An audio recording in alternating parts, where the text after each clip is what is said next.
Hello everyone, and welcome back to Remember the Flowers. What were we doing? It's been a minute since I recorded this. We're going to meet Titania, right? That's it. We're here with this mess. Why she gotta be this way? Why she gotta be so pink? It's oppressive, is what it is. I crack my knuckles before slapping my face a couple of times to psych myself up. Alright, let's do this. I like that initiative. You're going to do just fine. Okay, we going. The door opened to reveal a narrow hallway. There's a giant door at the end of it, similar to bank vaults. Okay. Precautions? Indeed. Crystal heads over to yet another panel to open a door for me. My artificial heart beats a little faster. I'm prepared. I know I am.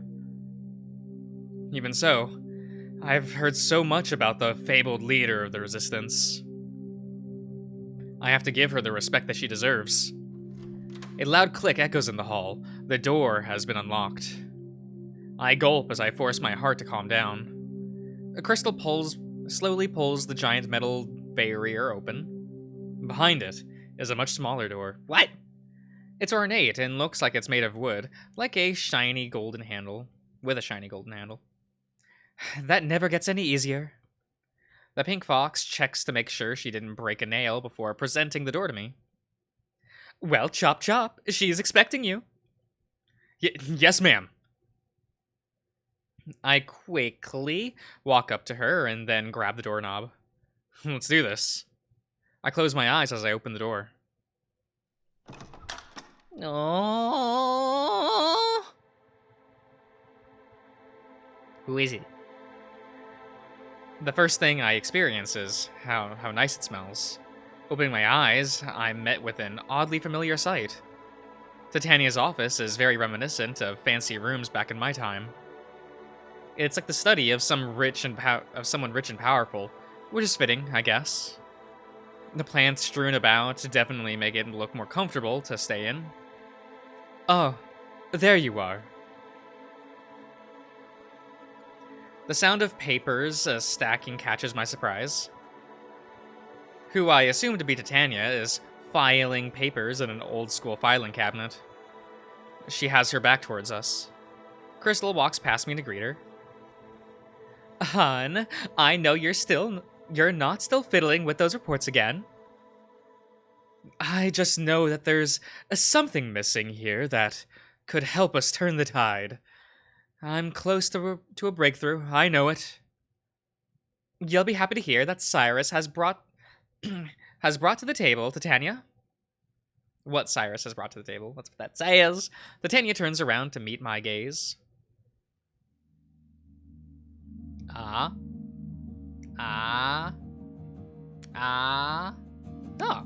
okay. She looks tired, but determined.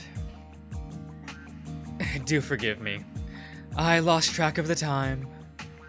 Titania smiles at me before setting her papers down.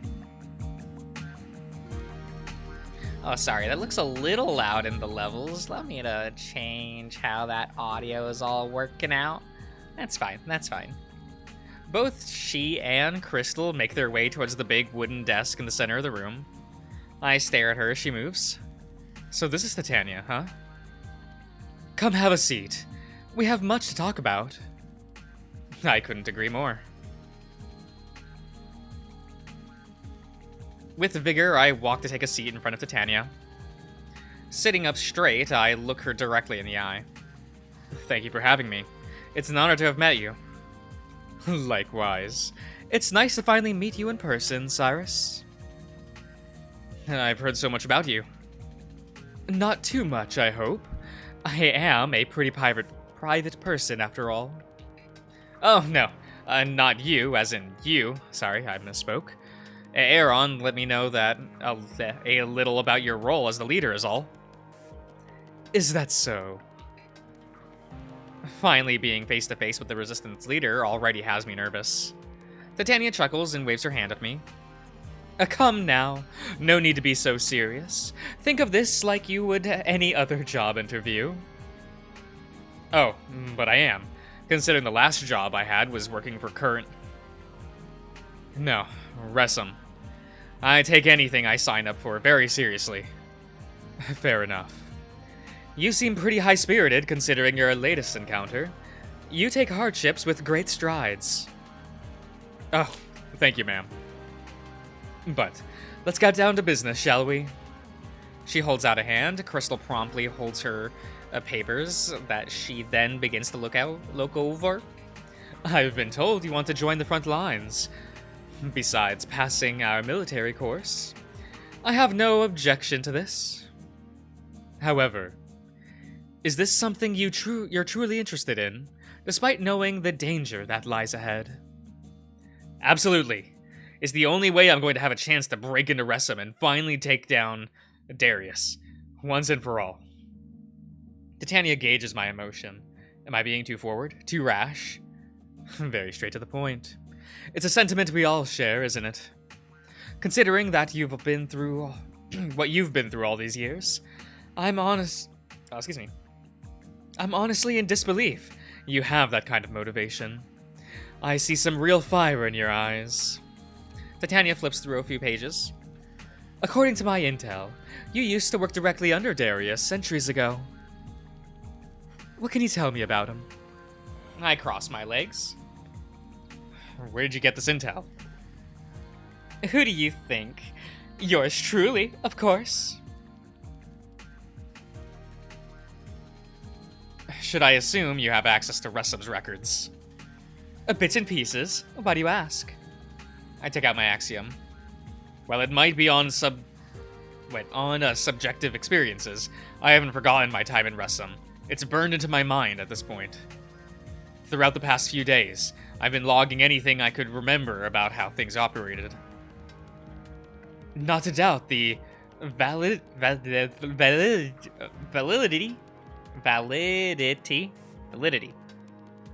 We got there, boys. Of your claims. But how can we be sure your information is still relevant? It's been hundreds of years since you worked there. You asked me about Darius, right? The first thing I'll tell you is that he's a perfectionist. He will never admit he's in the wrong. He's stubborn like that. I seriously doubt he would change his way of operations just because of me. I send my report over to Crystal, including all the experiences I've amassed over the past few centuries. It didn't take long to find out what kind of person he is. He's selfish, arrogant, and dangerous. If he thinks he's in the right, he'll stop at nothing to complete his goals. Crystal's axiom beeps. She looks at Titania. Titania nods. If you'll excuse me, I'd like to go over all of this information. By all means. Crystal bows before moving to a desk in the corner. The Vampire of Resum. That's how people refer to him, even those that don't know the inner workings of the company. He's ruthless, and fully believes that he would be leading this broken country. To be blunt, he's a megalomaniac. Megalomaniac. That's what that is. He thinks he's above everything, and everyone who's ever lived. The only reason he got into the medical field was so that he could play God, save lives, and profit from them. I take a deep breath. Sorry, I got carried away. Don't be. You seem to have been wanting to get that off your chest for a long time. This might be a formal meeting, but I understand needing an outlet after all those centuries. But let's not prattle on too much about the man's character. With how he operates Resum, I could figure that much out on my own. Titania chuckles. It's just frustrating. I pinched the bridge of my nose before sitting up straight. I forgot who I was talking to for a moment. Anyway, I have more than enough reason to see your goals through. Do you know what my goal is? That catches me off guard. Take Resum down. That is part of it, yes. Crystal returns. I guess she finished going over my report. She hands Titania some fresh papers. I'm going to keep going over Cyrus's notes, but he's left us with a lot of good information, including how to use lodestars to our advantage. Lodestars? That's a surprise. What is it that you found, Cyrus? Permission to take a weapon out of my axiom. Granted. I take out the prototype gun that Scraps sold me back in the Golden Requiem, along with King's axiom. So this is how you shot off King's arm. You sound familiar. You sound familiar with him. I interviewed him, just once.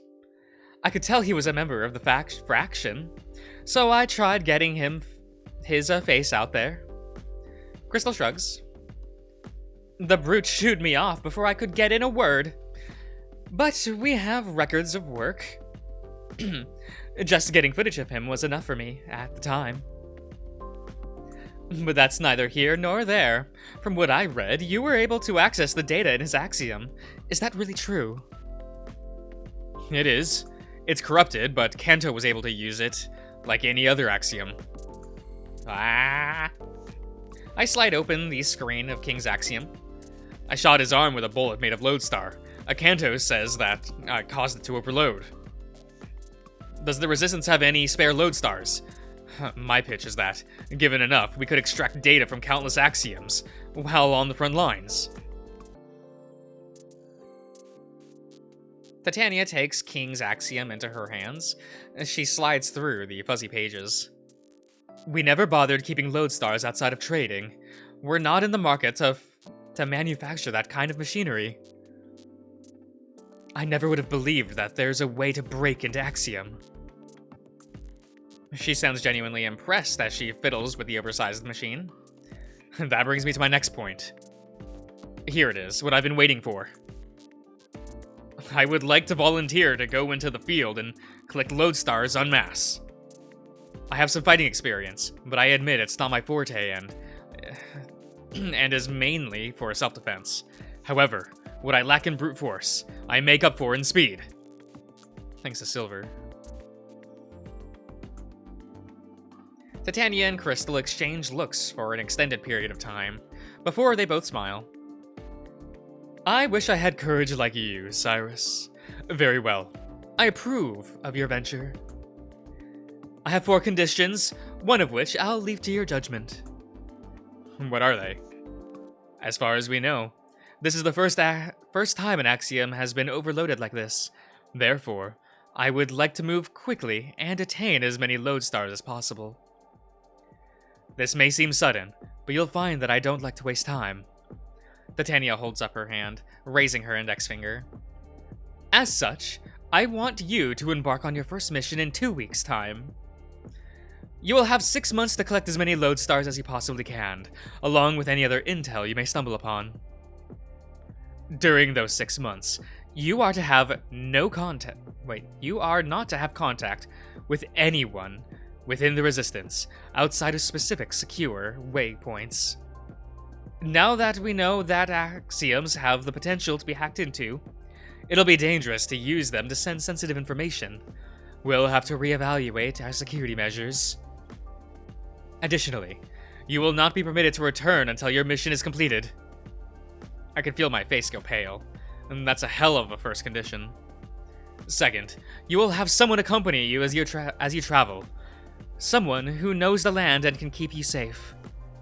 It is important to me that your partner is experienced in combat.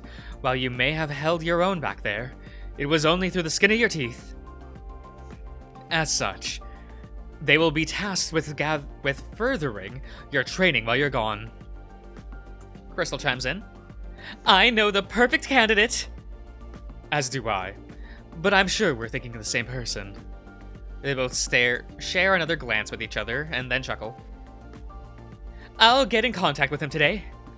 Excellent. I gulp. And the third condition. Crystal, if you would. Certainly.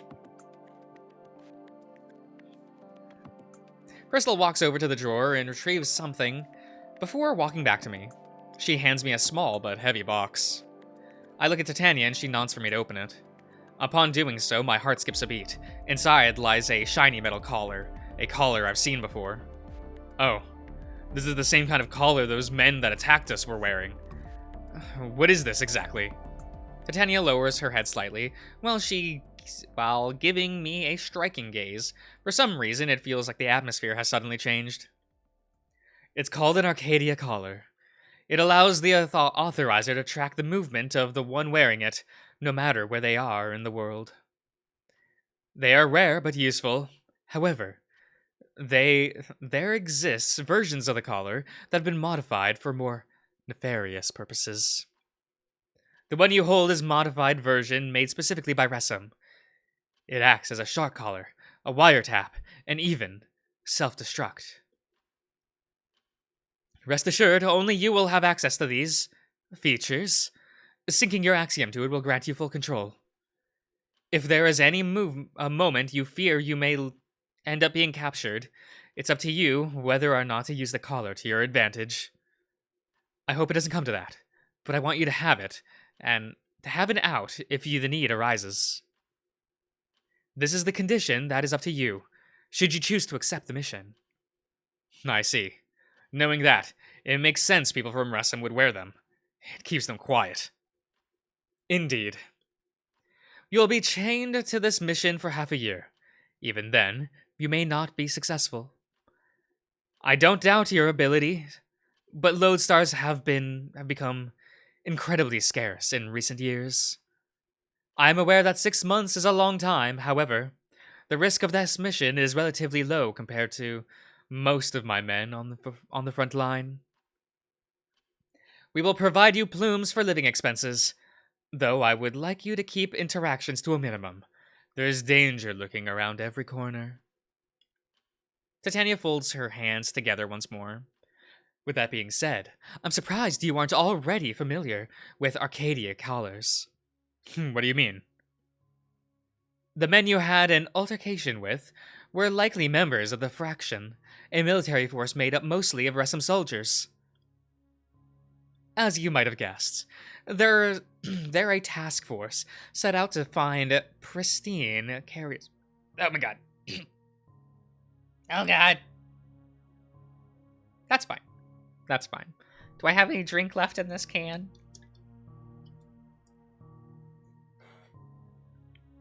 Not really. That's fine. I don't need such a thing. As you might have guessed, they're a task force set out to find pristine carriers, and tasked to eliminate anyone that stands in the way of Resum's goals. The subject of pristine carriers is top secret. Is this that word? I'm saying pristine. I hope that's pristine. Or is it pristine? Is it pristine? Maybe. As such, members of the Fraction are forced to wear Arcadia collars to keep them quiet, or face death as a consequence. It's not limited to only them, however. Even people who work directly inside Resum wear them. Anyone who knows the truth, it seems. I see. That does make sense. I've never seen one before I was attacked. This must have come after Darius locked me away. I didn't see much of the outside of that room. Many of their uniforms tend to cover the neck. You likely never had a chance to see it, if that's the case. I think back to when I was captured by Clement. It's true, I couldn't see anything underneath the collar of his uniform. The men who attacked us didn't look to be in uniform, though. Perhaps Resum is becoming a little too big for their britches. Titania's expression changes to one of displeasure. However, that is not the issue at hand. I wasn't asking because of your history with Resum. I was asking because this is information Aaron should have relayed to you before ever going into such a shady establishment. And Gold Requiem of all places. I gulp. I know Aaron and his team can handle their own, but he should have been more cautious, especially with you of all people. Your situation could have been completely avoided. I knew that report sounded off. It feels as if I've only been told half the story. Aaron is usually more aware of his surroundings.